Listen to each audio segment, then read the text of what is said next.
যদি কারো দরজায় যায়, ওই দরজার নাম রহমতুল্লিল আলামিন, ওই দরজার নাম রউফুর রহিম, ওই দরজার নাম শফিউল মুজনাবিন, ওই দরজার নাম আমার আকা, আমার মুনিব রহমতুল্লিল আলামিন। নবী সারা আপন কেউ নাই বন্ধু, নবীর চেয়ে আপন কেউ নাই। চোখটা বন্ধ করেন না।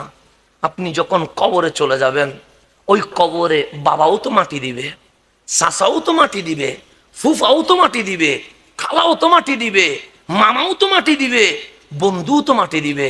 কিন্তু এই দুনিয়ার কোন আপন মানুষ আমার সাথে কবরে যেতে রাজি হবে?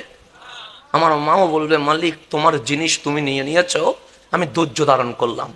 আমার বউ বলবে, মালিক আর কিছু করার নাই, আমার স্বামীকে তোমার দরবারে কি করে দিয়েছে, হাওলা করে দিয়েছে। কিন্তু আমার সাথে কবরে কেউ যাইতে রাজি হবে?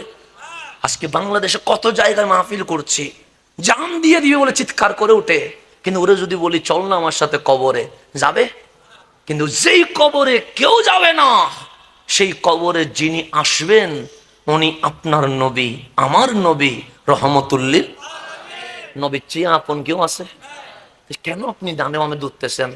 কেন আপনি এই দিক সেদিক দুঃখতেছেন? সেই জন্য আমি আমার তরুণকে বলবো, আমাদের মতো বক্তারে 5 নাম্বারে রাখবা, আমার নবীরে 1 নাম্বারে রাখবা। বক্তা থাকবে কয় নাম্বারে? 5 নাম্বারে। বক্তার দিবেন যে 5 নাম্বারে, নবীরে দিবেন যে কয় নাম্বারে? 1 নাম্বারে।